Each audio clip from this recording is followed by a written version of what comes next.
Good morning student, स्वागत है आपका फोकस ऑन एजुकेशन में। मैं एजुकेटर आप सबके लिए जीके का एक टॉपिक लेकर आई हूं जो कि हमारे एग्जाम्स के लिए इम्पोर्टेंट है। टॉपिक क्या है? News effort. तो क्या है न्यूज़ एफर्ट, इसके बारे में जानेंगे। ये न्यूज़पेपर में क्यों रहा, इसके बारे में भी हम जानेंगे। तो न्यूज़ एफर्ट एक रॉकेट सिस्टम है जो कि किसके द्वारा बिल्ड किया गया है? आपके ब्लू ओरिजिन कंपनी के द्वारा बिल्ड किया गया है। और ब्लू ओरिजिन कंपनी किसकी है? अमेजन की है। अमेजन इसकी पेरेंट कंपनी है ब्लू ओरिजिन की। ठीक है, ये पॉइंट याद रखिएगा। आपके एग्जाम में अगर सिंपली पूछता है कि व्हाट इज न्यूज़ एफर्ट, अगर 4 ऑप्शन दे तो आपको क्या लगाना है कि it is a rocket system. ठीक, या फिर ये किससे संबंधित है? तो ये भी स्पेस से संबंधित है। इन्होंने 7th अपना टेस्ट फायर किया, लॉन्च किया अपना और सक्सेसफुली किया। और इसका नाम क्या था? तो NS-13 इसका नाम था इस रॉकेट का। इस रॉकेट का क्या है खासियत कि ये रॉकेट जो है वो 2 पार्ट में डिवाइडेड है। एक पार्ट को कहते हैं कैप्सूल, ठीक, और एक पार्ट को कहते हैं क्या? बूस्टर। ये पॉइंट याद रखिएगा आपको। और अगर पूछा जाए कि इसका नाम न्यूज़ एफर्ट क्यों रखा गया, तो फर्स्ट अमेरिकन थे जो स्पेस में गए थे, उनका नाम क्या है? Mercury Alan Shepard. कब गए थे? 1961 में गए थे, यानी 1961 में गए थे। आपके एग्जाम में हो सकता है पूछे कि फर्स्ट अमेरिकन कौन है या सबसे पहले अमेरिकन कौन जो स्पेस में गए, तो आपका नाम पता होना चाहिए, एलन सेफर्ड। इन्हीं के नाम पे न्यू सेफर्ड रखा गया। अब हम जानते हैं कि कैप्सूल जो है, यानी ये जो रॉकेट है वो कैसे काम कर रही है। उससे पहले हम अपने एटमॉस्फेयर की लेयर्स को जान जाएं कि हमारी एटमॉस्फेयर की लेयर्स कितनी हैं और कैसे कैसे डिवाइडेड हैं। जो सबसे नीचे होती है उसका नाम क्या है आपका? थर्मोस्फेयर, ठीक है, स्ट्रेटोस्फेयर। स्ट्रेटोस्फेयर। फिर क्या होती है? मेसोस्फेयर। फिर उसके ऊपर होती है आपकी थर्मोस्फेयर। फिर आइनोस्फेयर, ठीक है, और सबसे ऊपर का कौन सी होती है? Exosphere. Troposphere, stratosphere, mesosphere, thermosphere, ionosphere और एक्सोस्फेयर। ठीक, सबसे निचले वाली परत को ट्रोपोस्फेयर कहते हैं, यानी क्षोभ मंडल। क्षोभ मंडल, समताप मंडल, मध्य मंडल, थर्मोमंडल, आयन मंडल और बाह्य मंडल, ये मंडल होते हैं, हमने पढ़ा था। इनके जो थर्मोस्फेयर है, यानी मेसोस्फेयर के जो ऊपर है और आयनोस्फेयर के जो नीचे है, थर्मोस्फेयर के बीचों बीच एक लाइन गुजरती है। ठीक, बीचों बीच कहती है, या फिर इसके थ्रू एक लाइन गुजरती है। इस लाइन का नाम क्या है? इसका लाइन का नाम रखा गया है क्या? Karman line. ठीक, ये पॉइंट याद रखिएगा। कर्मन लाइन कहाँ से गुजरती है आपके एग्जाम में पूछे तो आपका उत्तर क्या होगा? थर्मोस्फेयर। और ये 100 किलोमीटर है ऊपर। ठीक, हमारे अगर सी लेवल से बात की जाए तो कितने ऊपर है? 100 किलोमीटर। ठीक है, और इस लाइन को और किस नाम से जाना जाता है? तो international recognized boundary of space. मतलब कि ये एक ऐसी बाउंड्री है जो कि ये डिसाइड करती है कि हमारा जो स्पेस है वो यहाँ से शुरू हो जाता है। अभी हम अर्थ की ग्रेविटी से बंधे हुए रहते हैं, अर्थ का इफेक्ट ज़्यादा रहता है, और ये एक लाइन डिवाइडेड है जो कि स्पेस और हमारे अर्थ को अलग कर देती है।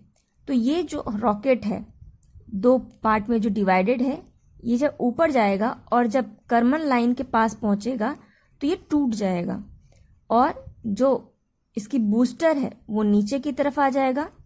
ठीक है, वर्टिकली लैंड करेगा और इसको आप फिर से रीयूज कर सकते हो। That is the important point. उसके बाद जो कैप्सूल है आपकी वो ऊपर चली जाएगी स्पेस में और ये अपना काम करेगी। ठीक है, जो भी रिसर्च करना हुआ, जो भी काम करना हुआ, तो ये काम करेगी। तो ये तो हुआ आपका ये न्यूज़ एफर्ट क्या है। और ये एक रॉकेट सिस्टम जो है ये आपकी रॉकेट जो बनाई जा रही है वो किस तरीके से काम करेगी। कर्मन लाइन हमने देख लिया, इसका नाम कैसे पड़ा ये भी हमने जाना। अब इसकी ज़रूरत क्यों हुई? इसकी ज़रूरत इसलिए हुई कि नासा ने 2017 में एक अपना प्रोग्राम लॉन्च किया, उसका नाम क्या था? आर्टेमिस। आर्टेमिस प्रोग्राम है, आपके एग्जाम में पूछा जा सकता है कि आर्टेमिस प्रोग्राम जो है वो किसका है। आपका उत्तर क्या होगा? नासा का। कब लॉन्च किया गया? 2017 में। और ये है क्या? तो नासा का ये प्लान है, plan to land first women and next man on the moon. ठीक, ये पॉइंट याद रखिएगा। क्या प्लान है? कि इनका प्लान है आर्टेमिस के अंदर पहली वुमेन को भेजना और नेक्स्ट मैन को भेजना। कहाँ पे? चंद्रमा के सतह पर। कब तक? 2024 तक, यानी 2024 तक भेजना है। ठीक, ये पॉइंट याद रखिएगा। इसीलिए इस रॉकेट को बनाया जा रहा है, पूरी तरीके से टेस्ट किया जा रहा है कि कोई कमी ना रहे। क्योंकि आपने देखा होगा कल्पना चावला का जब कैप्सूल था, रिटर्न आ रहा था, तो क्या हुआ था? वो ब्लास्ट हो गया था ना। तो इसी वजह से ऐसी कोई फिर से वापस से घटना ना हो, तो ये इस बार दिया गया है। हमारी ब्लू ओरिजिन और भी सारी कंपनी जैसे स्पेस एक्स है, उसको भी दिया गया है, बट अभी ब्लू ओरिजिन ने सक्सेसफुली टेस्ट किया है। क्या इसमें सिर्फ इसमें क्या इसरो शामिल है? नहीं, इसमें 8 एजेंसियां जो हैं स्पेस की वो शामिल हैं। तो वो 8 कंट्रीज कह लीजिए, वो कौन कौन सी है आपको वो पता होना चाहिए, और उनका स्पेस का नाम क्या है। जैसे इंडिया का क्या है? इसरो है, स्पेस एजेंसी। उसी तरीके से बाकी क्या है? जैसे नासा, ये क्या है? अमेरिका का है। तो एक है आपकी यूरोप की है, यूरोपियन स्पेस एजेंसी, जिसका शॉर्ट फॉर्म क्या है? ESA। फिर जापान की जाक्सा, ये भी पॉइंट याद होना चाहिए, जापान एरोस्पेस एक्सप्लोरेशन एजेंसी। फिर आपकी कनाडा की है, कनाडियन स्पेस एजेंसी। फिर इटली की है, इटालियन स्पेस एजेंसी, इसका क्या है? ASI, उल्टा लिख रहे हैं। ठीक है। फिर ऑस्ट्रेलिया की ऑस्ट्रेलियन स्पेस एजेंसी, UK की स्पेस एजेंसी, और साथ ही साथ यूनाइटेड अरब अमीरात की स्पेस एजेंसी। तो ये 8 कंट्रीज हैं, बट आपको ध्यान देना है इसमें इसरो नहीं शामिल है। किसमें? आर्टेमिस प्रोग्राम के अंदर। ये भी पॉइंट याद रखिएगा।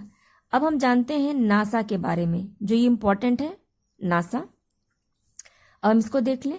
नासा की फुल फॉर्म अगर क्या है तो है आपकी national aeronautics and space administration. ठीक, अगर इसकी फॉर्मेशन की बात की जाए वो कब थी, तो 29 जुलाई 1958 में इसकी फॉर्मेशन हुई थी। तो आपके एग्जाम में पूछा जा सकता है कि नासा का फॉर्मेशन कब हुआ था, तो आपको पता होना चाहिए 1958 में हुआ था। और अगर पूछा जाए इसका हेडक्वार्टर कहाँ पर है, तो वॉशिंगटन DC में है। ठीक, और अगर आपसे पूछा जाए इसका मोटो क्या है, तो फॉर द बेनिफिट ऑल इसकी मोटो है। और अगर इसमें अभी एडमिनिस्ट्रेट कौन कर रहा है, तो वो है आपके जिम ब्रिजेनस्टेन। ये आपकी क्या है? एडमिनिस्ट्रेटर हैं। तो आप शॉर्ट फॉर्म याद रखिए, जिम बस नाम याद रखिए। तो ये था आपका न्यू सेफर्ड क्या है, आर्टेमिस प्रोग्राम क्या है, किसका है, क्या इसमें इसरो पार्ट कर रहा है, कितनी कंट्री पार्टिसिपेट कर रही है, और ये इंपॉर्टेंट पॉइंट है किसका? नासा का, जो हमारे एग्जाम से आ सकता है। आई होप आपको ये वीडियो पसंद आया होगा। इसे लाइक कीजिए, कमेंट कीजिए, शेयर कीजिए। Thank you aspirant.